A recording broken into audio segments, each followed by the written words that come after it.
My name is Renisi. I'm going to be your home health nurse today, okay?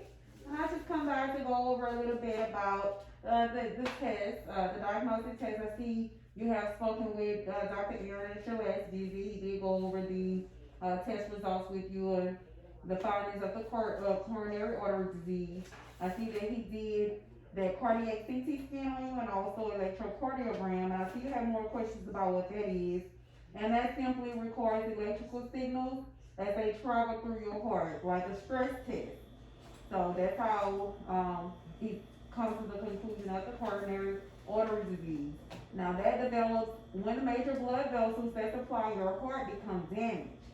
So what we want to do is maintain a low fat, low sodium diet, low cholesterol diet. Okay, you can eat oats, beans, nuts. Oats will definitely lower that cholesterol down by 5 to 8%. So you want to make sure that you include oats in that diet. What I will tell you, what will help is eating at least a half a cup of oats a day. Or just try to include it in your daily diet. I also want to go over some treatment which you will want to keep up that health care. We want to keep up healthy self care. So as far as weight loss, we want to make sure that you maintain that diet. We want to weigh you every week or even at home. Just make sure you're weighing yourself constantly, keeping up with your gains. And of course, we'll get that information as well as whenever you're coming in for your appointment.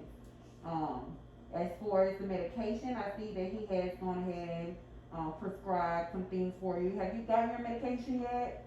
Okay, so I am going to go over that beta blocker medication with you. What that does is slows your heart rate. It maintains your blood pressure.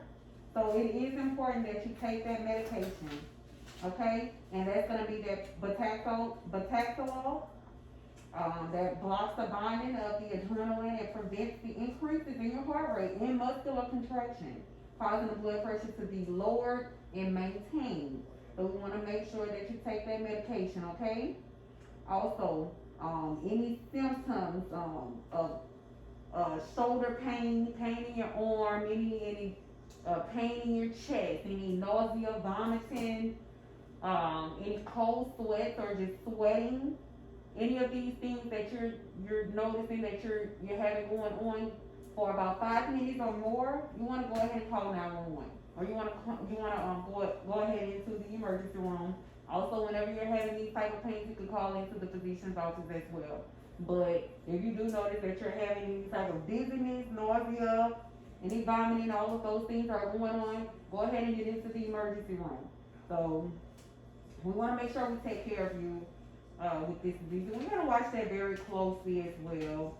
This is just it's a warning symptom of a heart, of a heart disease. So we just want to make sure that we maintain it and we keep it under control. Okay, so now if you have any other questions, any further questions, you have my contact information. You have the other shift contact information for the night nurse, and you have the physician's office information as well. Just give us a call and we'll definitely follow up with you, and I'll see you at your next appointment, okay?